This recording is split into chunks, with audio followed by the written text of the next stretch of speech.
want to see something really scary? You bet. We'll tear your soul apart.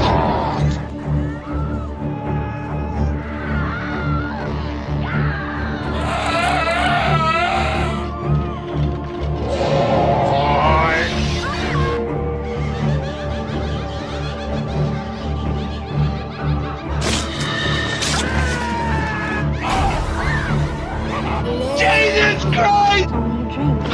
No, it's not. Now, was that civilized? No, clearly not. Fun, but in no sense civilized.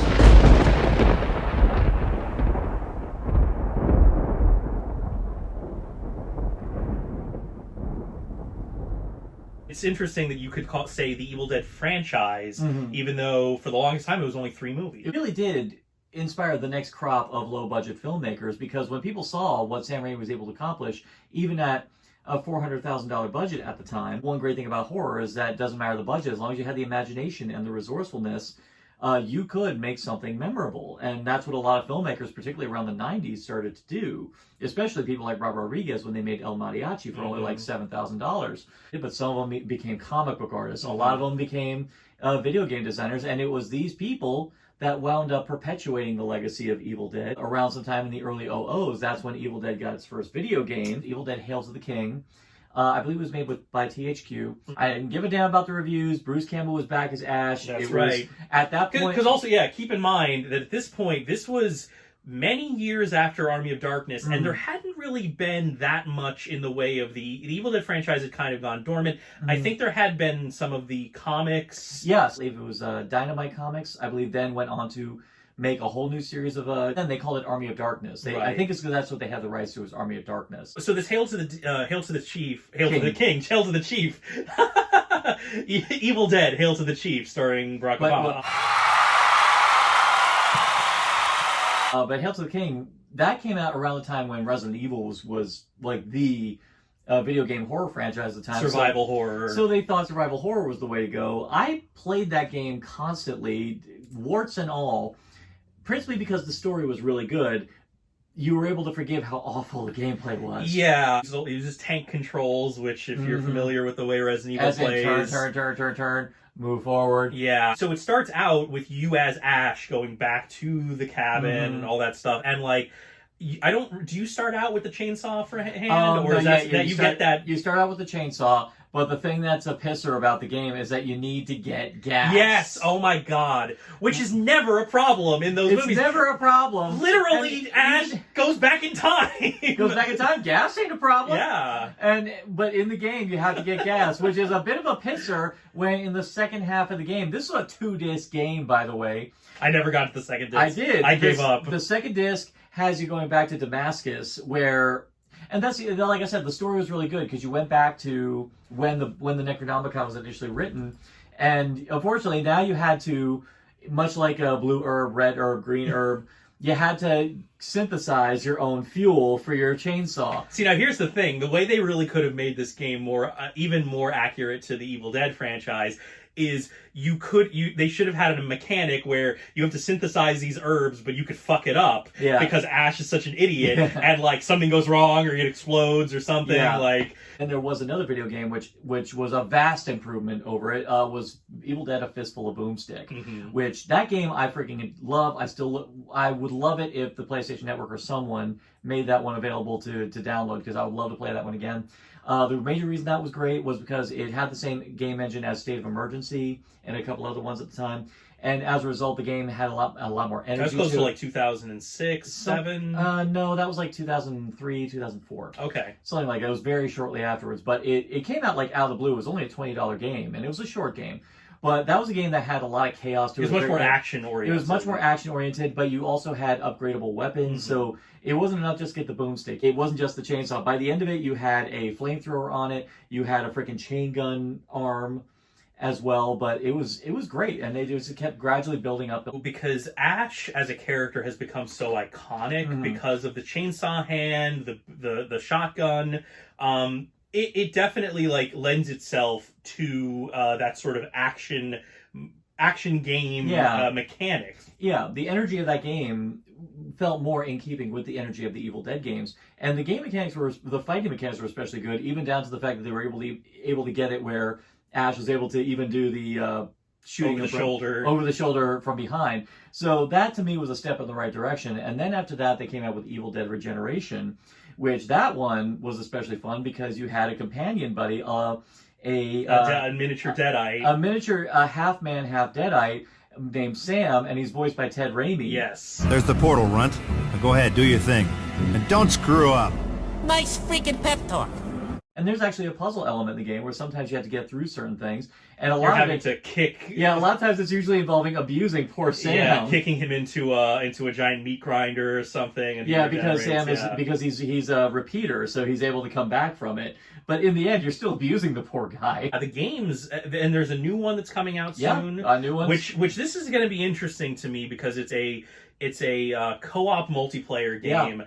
It kind of sounds, ironically, a little bit like the Friday the 13th game to a point. A little bit. I mean, I'd say it's more like, I think, akin to Dead by Daylight. It is going to be a co-op where you're going to be teaming up with like a cadre of people, and the cool part is you're going to be playing characters from throughout the entire legacy of Evil Dead. My thing that makes me happy is that you also get to play as both Kelly and I think Pablo as well from the TV series. And I think Arthur is in there too. Arthur? Yeah. From Army of Darkness. Yeah. And I think Scotty from the first movie. Yeah. Frothing at the mouth for a PS5 if they would restock the fucking thing. Even if the games weren't 100% great or groundbreaking, they were still entertaining and it was still fun. And the fact that they're still making video games of it absolutely is a testament to how beloved the franchise is. And I think so. Something that helped to keep Evil Dead in the pop culture landscape is the 2013 remake.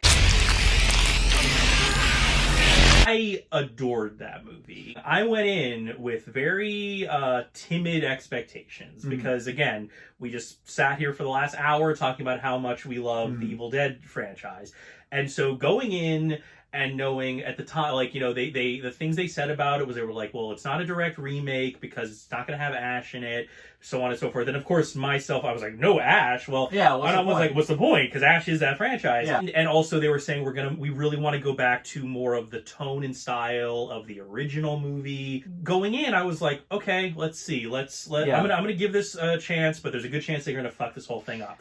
First of all, the practical effects in that movie are some of the best I've ever seen in the modern era. Yeah. It is so violent and it does not pull any punches and does the one thing that I love in good gore movies, which is linger on the shots. Yeah. All the actors are great. Yeah. The character of Mia, who eventually kind of becomes the Ash sort of surrogate by the end, and she's played by Jane Levy, and she's fantastic. And I think her performance in that film, because she has the main crux of the plot is that she is a drug addict who's being brought to the cabin by her friends and family to detox. And so she has this arc going on as a character who is going through withdrawals, but she also is like the first one to really catch on that there's something fucking wrong here. And then she is also then the first one to be possessed. So she's the one that is put down in the basement.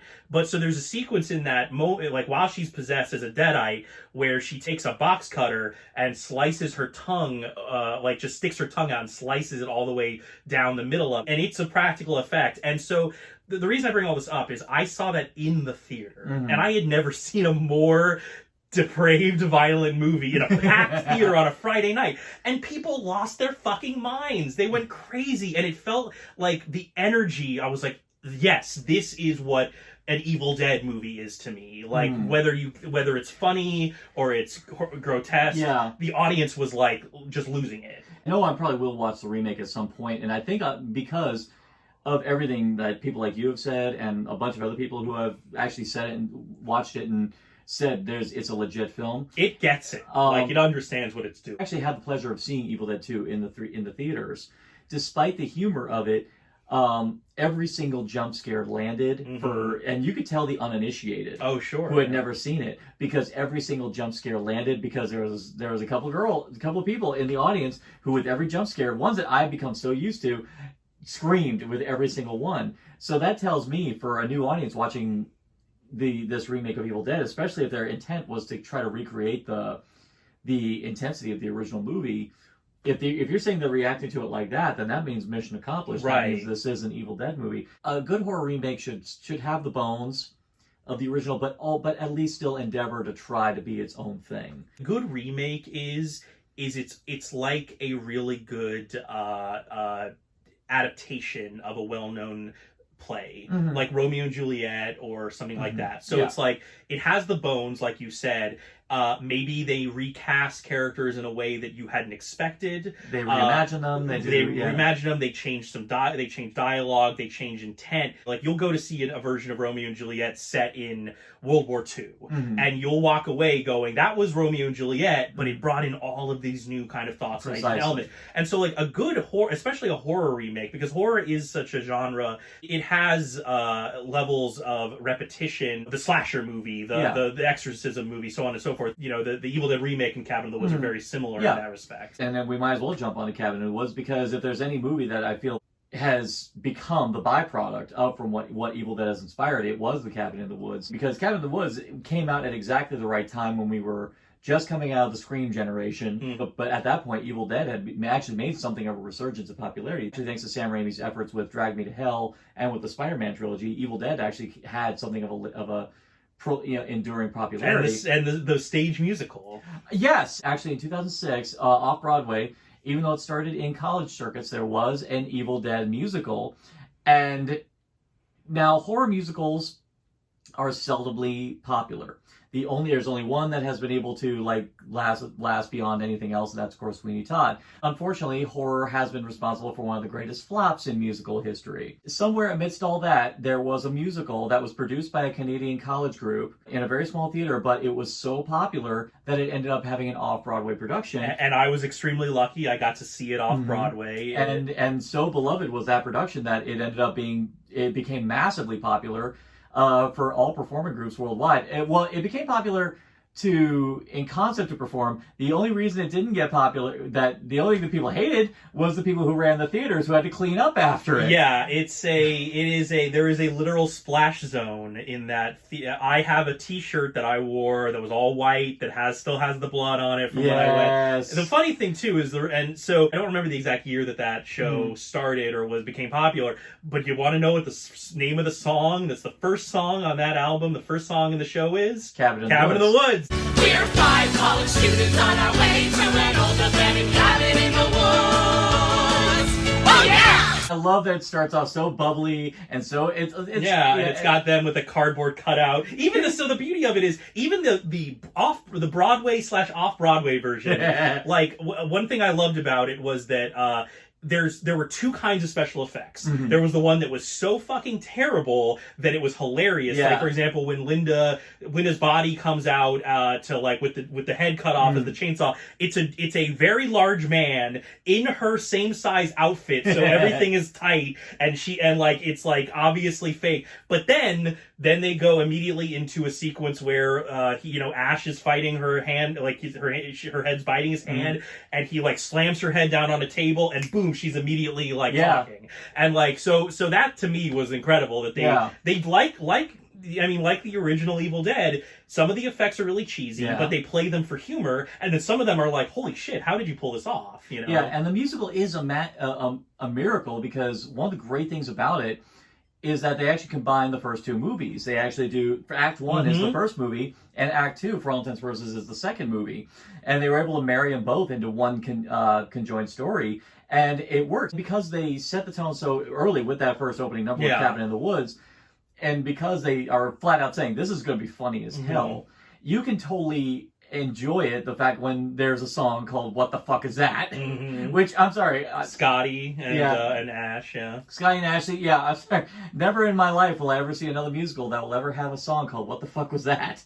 And have it just be so damn addictive as hell. Or having a 1950s doo-wop number called All the Men in My Life Keep Getting Killed by Kandarian Demons. That song you could cut that song and nothing could be changed. Sure. But because it progresses nothing in the plot. No. But damn it, I would never want to lose it. But it also makes sense in the context of the show at that point. Yeah, exactly. Because by that point, you are so enmeshed in the tone that the show is giving you that you are okay with the fact that Ash and Jake, the friggin' hick, are playing doo-wop backup to to Annie as she's singing about how every single man, despite every logistics of her life, for some reason keep getting killed by Kandarian demons. Sam Raimi set up so many little details that can be pulled apart to be brought in, like just that opening sequence of Evil Dead 2 where it's showing you the book and like kind of explaining to you, and it's like bound in human flesh and dripped and inked in blood. There's so much detail there. And so I think what this leads us into is the television show. Of course. Because there was enough there that they could expand further in. Now I have to preface this by saying I have not seen the entirety of the show. Whereas I have. So I've seen the first half of the first season. I really enjoyed it, but I fell off, and because I'm bad about watching TV shows. Yeah, whereas I can tell you now, I've watched throughout the entirety of the 3 seasons. That entire series really is Evil Dead 4, because for the longest time after Army of Darkness, everyone wanted Evil Dead 4. Right. And people didn't care which ending of Army of Darkness they went with. They actually, a lot of people said they would have liked it if they did Evil Dead 4 based on the ending of... The alternate ending. The alternate ending. Most of the time, whenever a studio insists on a happier ending, it usually is a detriment to the film. But that ending is actually really cool with S-Mart. You actually get to see... It's still a great in-character for the movie ending, and it still leaves it open to the prospect. Because that's where Hail to the King comes from. Exactly. Hail to the king, baby. It's still a great ending, regardless of it, and let's face it, were it not for that ending, we wouldn't have the great finale to the musical Blew That Bitch Away. Yeah, exactly. So I'm totally fine with one way or the other, but really the TV series is probably the best Evil Dead 4 you could ask for. It goes on for 3 seasons, and the 3 seasons legitimately work. Because especially if you're a hardcore Evil Dead fan, you thought you would have been so used to so many things that you would have thought everything, you would have been able to predict everything. Yeah. But the show just kept consistently upping the ante. I'm gonna have to go into spoilers, but in season 2, Ash's Delta gets possessed. Oh, really? Yes. Ash's Delta gets possessed. Which, if you don't know, that is Sam Raimi's family car. That car has been in a million fucking Sam Raimi movies. Every one of them. Every single Sam Raimi film. Darkman, when Darkman is dangling precariously over the freeway, the car he gets hit by. Gotta have the Delta, man. So it was brilliant in Evil Dead, in Ash vs. the Evil Dead, that we have a whole episode where the friggin' Delta gets possessed. See, because unlike Phantasm 2, they haven't destroyed the Delta, as far as I know. Oh no. Oh no. Oh, you're gonna make me sad. Spoilers. Oh, that's okay. No. Things happen. Amazing things happen. Right akin to the Delta with a spinning blade. Okay, I was gonna say, listen, as long as it gets a good send off, because the Delta at the end of Army of Darkness is pretty fucking amazing. Things happen with it in so many ways, but I will say the final scene of the 3rd season, and much like it's up in the sky, playing poker with the Hemikuda from Phantasm 2. Something like that, but they do something even more amazing with it at the end of the 3rd season. But unfortunately, the season was cut off. They didn't have a proper finale. That being said, though, much like the 3rd season of Hannibal, the ending is one of those ones where if it ended there, you're fine, because the great thing about the Evil Dead movies is that as long as Ash ends in a place where he's still kind of tortured, but also still basically every Evil Dead movie ends with a "Here we go again." Here we go again. It also ends with Ash at peak Ash. Peak Ash, and that's how the TV series wrapped up. So I'm hoping against hope, because there has been talk about another movie coming out, but no, and legit talk. Now, details are still pretty scant as far as what is going to happen. My hope, I pray that it is a continuation from the TV series, just because it would be great to have a resolution. The TV show does get into time travel. Right. It does get into time travel, and it does get into alternate realities kind of thing. So if they get into that, there's been talk that they're actually going to try to merge the realities from the remake. Okay, so before we get to that, I do want to get to that. We pretty much discussed where the franchise is now, leaving off. What do you want to see for the next version of Evil Dead? Who do you want to? Do you want to see? I'll leave it completely open for you, and I have some thoughts. So you go first. I'll go first. Okay, you got your thoughts, so you go first. Let me think. So having not seen the end of the series, but I can kind of imagine where it would leave off. What I would like to see is, first of all, I want to see a merging of the two timelines, because Mia in Evil Dead deserves a big badass moment. Like she has it at the end of the remake, but like I would love to see her character squaring squaring off in some form against Ash himself. I want to see a final proper send off to Ash. Yeah. Because I love Bruce Campbell so much. He's getting up there. What would really break my heart is if something happened to Bruce Campbell before we got a final farewell where he can hand the chainsaw over to someone else, and then the adventures can continue. Yeah. Like Evil Dead as a concept, especially after doing the remake, it's proven it can be done okay without Ash. Like we can still have Deadites, we can still have this possession, we can have the Hemikuda or the Oldsmobile Delta. Yeah, the Delta. Sorry. Well, we can have the Hemikuda in there too, I guess. But having all of these different characters and letting somebody else or a group of characters kind of take the reins, and like Ash, he should be able to retire. He should be able to. I mean, the one thing I'll give to the TV series, and the one thing they did an amazing job at, was actually using Ash's age as a major... 100%. Yeah, looking good. Looking sweet. I love that, but it's like you can only do that so far. You can only do that so far, and actually, and it's good that you went first, because, yeah, in many major ways, I would like to see something like that, especially because from what I've seen of Mia from the remake, she does seem to be like of that same ilk. That honestly, she reminded me a lot of Mary Beth from the Hatchet films. Mary Beth in the Hatchet films takes a lot of fucking punishment, like a lot of really crazy punishment, but she always comes out swinging, which is why I love her as a character. But I would love to see that element, and yeah, like you said, because the remake proved to be a lot more successful than it turned out to be. My worry is because that the tone of that movie was so specific, would it be able to merge? I think it would, because by the end of that movie, it was getting really campy. Okay. Like, basically, like, Mia gets brought back to life by her brother strapping 2 syringes and then chaining it to a fucking battery, and he restarts her heart. Like, that movie understands by the end. That's very common way. That's very common of course. Oh, yeah. Yeah. You didn't know? No, well, listen, I don't have my PhD. What do you think the vaccine is? Well, listen, yeah. 2 syringes? That's the real Fauci ouchie. Yeah. You asked me, like, truly what I would want. Pure and simple, I want resolution. Yes. Okay. Pure and simple, I want resolution. Just because I'm with you.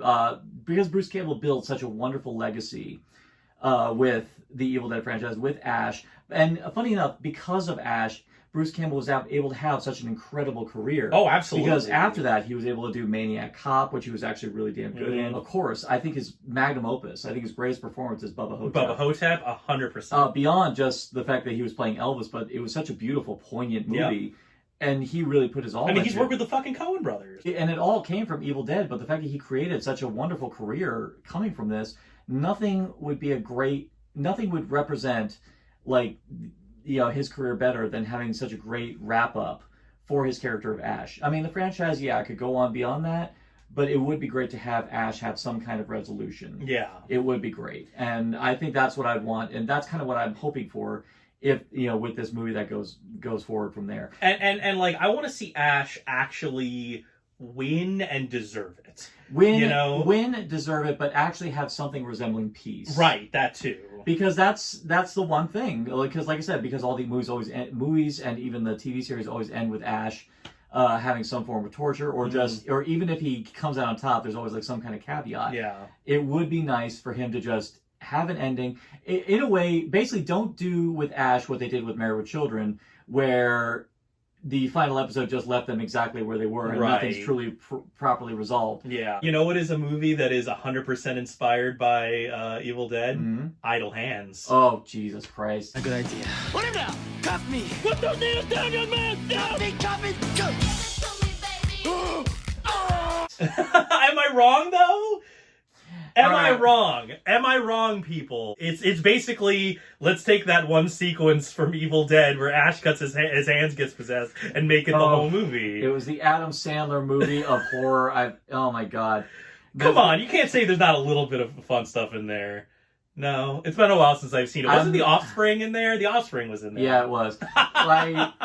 I was supposed to be talking about the positive things that came from. I thought that's a positive in me. No, but okay. I'm talking about Edgar Wright. Let's talk. Okay, yes. All right, let's talk about Edgar we're Wright. talking Edgar Wright. I don't think there's a filmmaker since Sam Raimi who's had the same energy, who's had the same grasp of solid, hyperactive editing, who's been able to use visual storytelling just as acutely. The one thing that Edgar Wright has done incredibly well that Sam Raimi kind of codified, would consider it the strapping up sequence. The the favorite moments in Evil Dead and Evil Dead 2, I think everybody is when Ash is putting together the chainsaw and doing all that. And what's great is Edgar Wright took that concept and turned it on its head. So then in Shaun of the Dead, it's them doing really mundane tasks.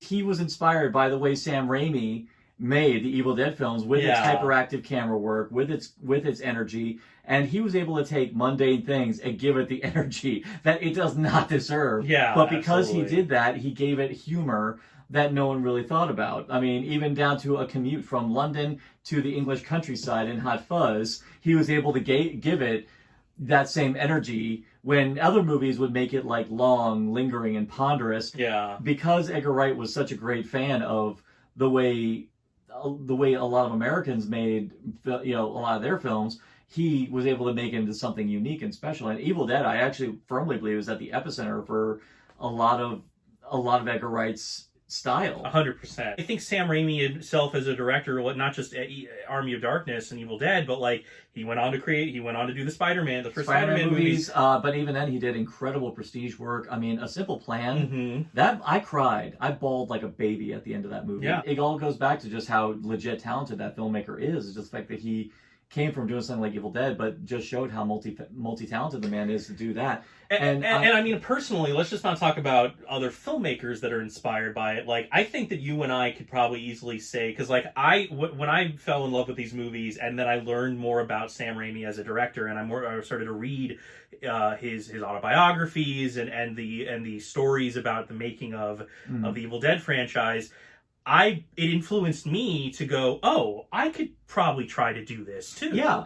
And I think you especially, because you're doing more film work than I am. Exactly. I mean, I'm even in production on my own film right now. Right. Granted, it's not in the same tone. I was just inspired by the fact that because of what Sam Raimi accomplished on the scale that he did at the time, just to know that it's possible for even someone like me with a phone and with, just someone who didn't even go to Full Sail, but the fact that we're still able to put together a movie just taking what we have and making it into what we if you have a group of friends who are willing to work with you and you have the passion, like especially now, we're literally filming this on a phone, on a fucking iPhone, and so they didn't have that back then. Sam Raimi had to get a Super 8 or a 16 millimeter, a 16 millimeter camera. I mean, and Within the Woods was filmed on Super 8, but the fact that he had all that at his disposal and was able to turn it into something special, and that thing ended up becoming this absolutely beautiful icon, and one so